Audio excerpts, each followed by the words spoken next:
figure out that, and without the two-pronged attack of what am I saying and why am I saying it, no one is going to continue to listen to you, and they're going to go to that other Telegram group, they're going to go to that other Slack group, they're going to find another platform, another influencer to listen to. And you have to think hard about it. I mean, it's an easy answer, it's tough execution. So I can write down exactly what and why I'm doing every day, but if I don't do it properly, all is lost. So it's a two-pronged attack.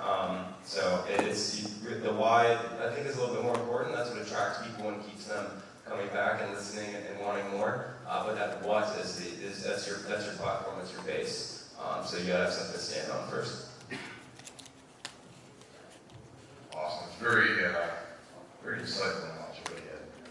Very deep compassion about what it actually is, or actually why it actually is. So with that being said, it kind of brings me to my second question. It was discussed earlier, Emerson mentioned it with the YouTube channel, breaking through the noise, because the online communities themselves are just numbers, sometimes. Sometimes it's less, but sometimes it's just numbers, and sometimes it's all some people have. So I'm sure all of you are familiar with Mason Ramsey, the yodeling kid. That kid became so famous so quick, and he broke through the noise so easily. Now, it's not that easy for everybody to do that, and breaking through that noise isn't necessary with all the noise, with all the hype, with all the attention on social media or the online community itself. Is it important to break through that noise, or is it important to keep a core that works, that you believe in, that you can work with? Because the numbers, I mean, Mason Ramsey has like 3 million followers on Instagram, like overnight. He performed at Coachella. He's this big famous kid. He's like 8 years old. He's really cute. But is that long term or is that short term? So I guess as a YouTuber, specifically in that area, there's a lot of people that focus on what they do best, right? And I think that's what they kind of embody as the content that they put out. And this goes back to the same point I put out last time: is that you focus around that's the type of community that you want to build, right? Versus if you're just trying to put out something just to get views or go viral, that's a different ballgame, right? So it depends on what kind of community you want to create. I totally agree on that. It depends who is your audience. So if you want to really understand who are you selling the product or service or experience to, you really need to know your community. If you just do something viral, great, thumbs up, kudos to you, and it works. And actually there are certain formulas that if you follow, you get closer and closer to creating a viral video. Of course, some videos just get viral because that's so funny or brilliant or whatever. But when you build a community, I think it's important to hear your audience, know your target market, and then create something that serves them. So I don't know this kid, never heard of. Probably he's amazing, and I don't know if it's long term or short term. Right? He's been around for a couple of months, I guess. Yeah, we'll see. So my answer can be real, can be true, because we don't know if it's long or short. We'll see in a couple of years. That's it.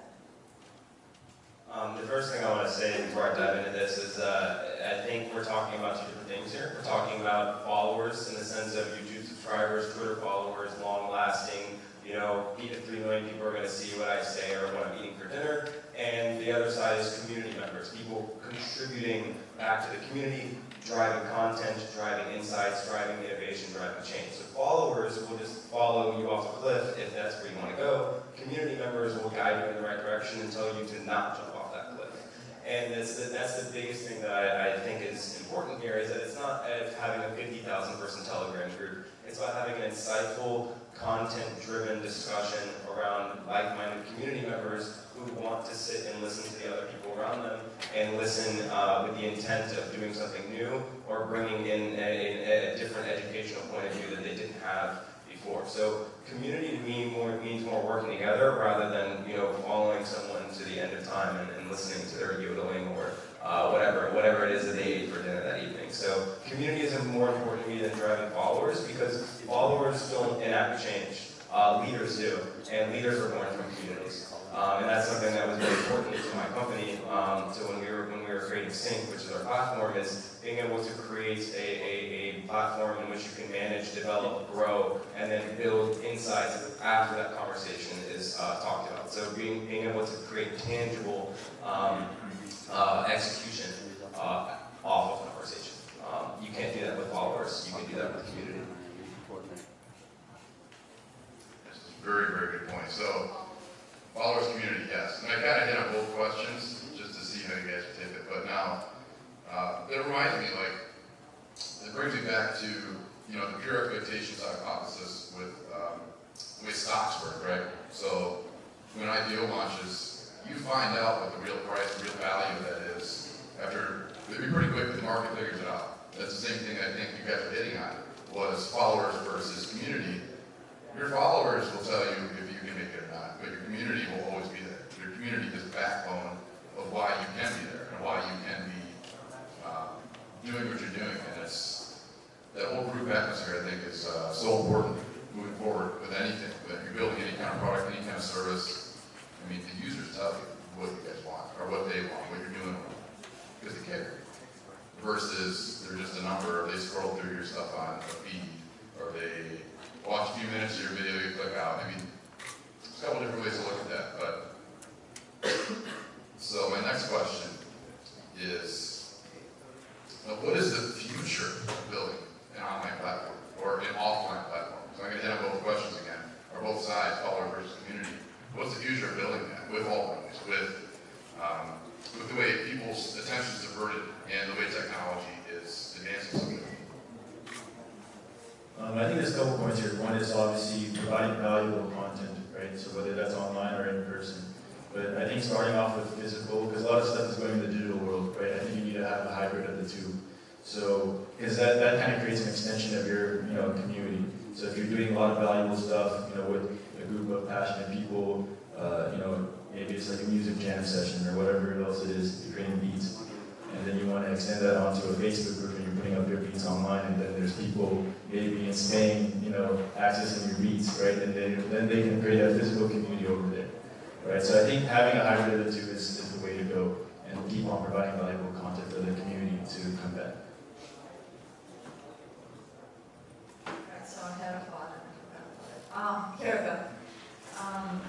I think talking to us, even he's the youngest, it's already speculation. You know why?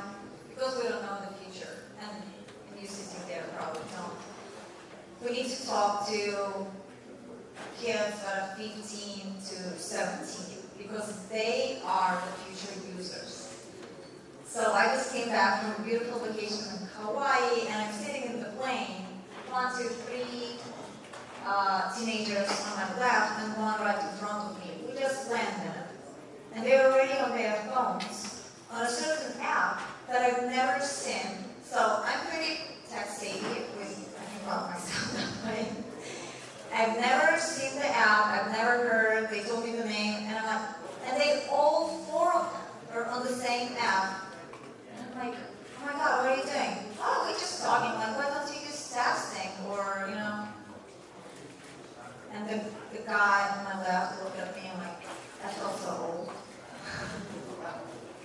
All of a sudden I'm like, oh my God, we don't really know if we don't talk to them, the next generation. And they are used to switch apps and products. They do not have loyalty, meaning that they need a product content that fulfills them.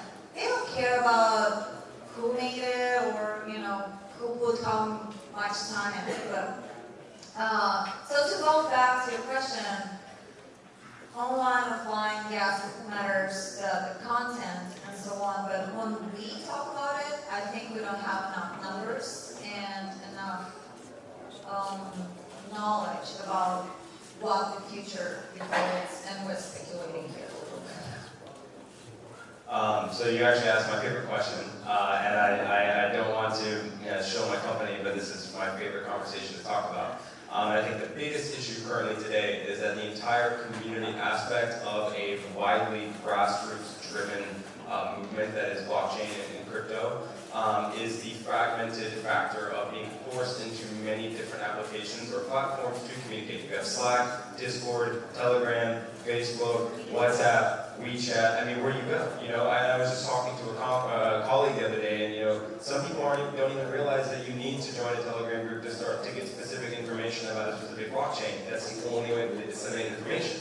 And Telegram is just one giant group message where things can get lost extremely quickly in the fray. And there's just nothing out there that's scalable and manageable for a community member or a community administrator to properly work together to disseminate insights, information, you know, whatever is important to that company or that movement. And you know, like I said, I don't want to show my company, but that was our main goal of developing an application that solves all that. So being able to have increased moderation and administration privileges, read-only channels for proper dissemination of information, news aggregation in it, cryptocurrency pricing and ticker updates, being able to follow people and verify users to make sure that your administrators are properly known and understood, having a community dashboard in which you can search trending topics and trending communities to grow your network and grow your understanding of what's out there. So if you're interested in privacy tokens or you know, just blockchain education, you can search that and find a group that is specific to that. So I do want to say that we're looking for, you know, early adopters to hop on and be some, you know, early communities on the platform because we release in a couple weeks. But this is a big thing that we're trying to change around crypto, and is give crypto and blockchain a home,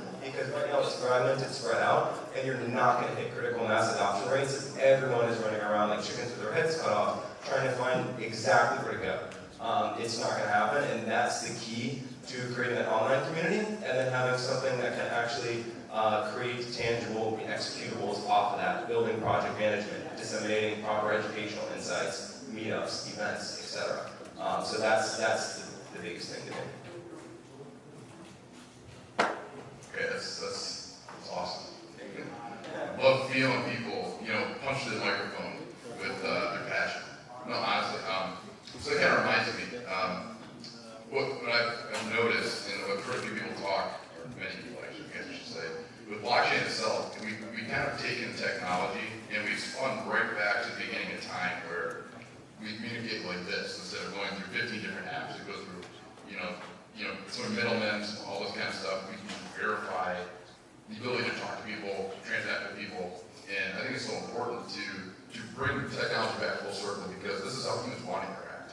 We don't want to interact through a phone. We do because it's convenient, but anyways, the last question I have for you guys, is it okay to monetize a community?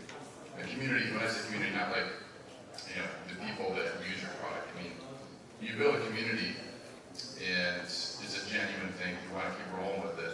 Is it okay to just all of a sudden monetize it?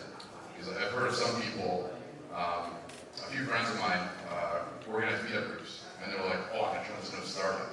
Like, is that something that you think will last? Is that genuine, or is that not organic enough for people to appreciate? I mean, at some point you're going to have to sustain, you know, doing what you do. But I think, you know, the beauty of building a community is that you figure out, because you're so dive deep into this community, you know, eventually you find out with other community members, you know, what products to build around that, right? And I think that's where the best products are created out of, and I think that's an angle where you can monetize off of. Or, for example, YouTubers create such great content for their, you know, for their folks, and then eventually they need to sustain doing so. So sometimes they're selling merchandise, or they create an app, or something like that. And it's not like forced upon their members to pay, you know, to be part of this community, because that'll kill the community, right? This is another channel or revenue that the people want to contribute, so they can get more content from their people, from the guy that they follow, right? Well, I think everything is fair if it's transparent and honest. So if you discuss that with your community and they are okay, I don't see a problem. So if you're saying that monetizing the community would be selling their data or doing something behind their backs, it's not going to fly, because now people are more and more aware of what is going on. And, you know, if not you, the next app or the next community or the next something. Right? So they will just switch. There is very little forgiveness now. So that is not, I don't think it's okay to think, oh, I'm gonna just monetize that. But I would go with, be transparent, talk to your community, and I don't see a problem, why not? Sure. Yeah, so monetization can mean many things. Like, are you user data? Is it, are you turning it into a company, et cetera? I think we all understand changing the world, beating legacy systems requires vast amounts of money. You're not going to change you're not going to change the entire game with a few pennies in your pocket. But in terms of exactly what you said, is if you're going behind the community's back and you're making them sign on and you're aggregating all of their emails and personal data and addresses and web history, that's not the way to go about it. There's many other ways to make money that is much more cleanly and community friendly. Off the heels of that, that requires creativity and not just being a lazy developer, who's in a dark room just aggregating web data. That's not cool. It makes money, but it's not, from a community aspect, it's not okay, nor do people, take kindly to that, especially after we've seen the whole Facebook and Cambridge Analytica fiasco. So in terms of monetizing it and taking a few members who really enjoyed something and turning it into a company, I did that. That's what happened to me, and I'm very happy that I was there and the community was behind us. But they would not have been behind us if we weren't so upfront about our goals and what we wanted to do in the beginning. And we said we wanted to anonymize all of your data. We're going to take a page of the cryptographic playbook and use ZK snarks to hash everything to make sure that personal data is anonymized before it even goes into what we store. That's important to people. They enjoy to hear that you care about their well-being and about internet privacy rights as well. So monetizing that is what we would consider evil. I don't support, but at the end of the day, not everything is for free. And if you want to do something long-term and truly change the way that the legacy systems that are in place are moving forward, then it requires some sort of monetization strategy. But you need to be creative. I assume we're all here because we're all creative in some sense, so I'm sure we have many ideas. Awesome. I think Jamari is getting ready to kick me off stage here. Well, yes, thank you, Nick. Thank you, Anastasia and Sakio. And I hope you guys enjoyed that talk. Time for questions? Jamari? I'll be around this. They'll be around here. I'll do two questions. Two questions. Okay. Yes, questions. So can you share some videos around where people were average or was it week? Well, mainly so again, what I do has very strong social impact, so people are driven by that. And if it's, for example, Sarah Exchange, they do time banking, just to making sure time banking, they put it on blockchain and exchange that. So people who like to volunteer, they are strongly motivated by that, right? So the motivation, the main motivation, I think, is intrinsic, and it's something that you care about. And then it starts building, right? Care, they work in the healthcare, so people who are frustrated with the healthcare, they are driven to participate in the project and really see it changing. So what I've seen so far in my previous startups, not blockchain related, is the frustration or the satisfaction or the very strong desire to see something change. So people get involved and they stay for much longer and they really bring a lot of their talents around. So being active and being positive is what has responded well to our community. We took a 10-person community and we raised it to 3,000 in 4 weeks' time. And it was because we were active and we told people, great job, great insight, thanks for sharing. Can we DM about this and we'll have a conversation? Basically making them feel like they were part of the community, not just someone who's posting and not getting any return. Making sure that if no one responds, you respond. They appreciate that. And then they want to tell people, Nick in that Slack channel was super cool, like you guys should come join, listen to what he has to say. Then more people share, and then that grassroots movement takes off. So basically incentivizing through positivity is the best way that I can say, especially when you're behind a computer screen. People who like to be behind a computer screen want to be recognized for their work, and just making them feel a little bit special goes an extremely long way. So we used to do like meetups, specifically like blockchain workshops for like developers and non-technical people. And this is just like a pure intent, just doing this for the community. And so we used to constantly run these, and every week slowly we would see more and more people joining this, right? Kind of felt like Jesus, but so more and more people kind of kept coming by, and then eventually people were saying, that they wanted to pay for these type of things, and they're like, hey, could you kind of make a more structured, full-on course boot camp for this? And that's kind of then when they recommended that they'd be willing to pay. That's when you have something of value. Awesome. I think that'll be it for today. But to go back to Nick's point real quick, I would use basically saying that kindness, that genuine, that hate the ambulance call. That goes back to, and it reminds me, I'm sure you're familiar with Gary Vaynerchuk, Gary V. I'm sure people in the audience are familiar with Gary V as well. He's a content guy, graphic, digital marketing, influencer marketing. He does all kinds of stuff, but he always says positivity wins, kindness wins, interact with your community, respond to every single email you get, every single DM. He preaches it nonstop. So, but yes, very aggressive too. But yes. I can hear it, and he started crying. All right, Jamar, get out there.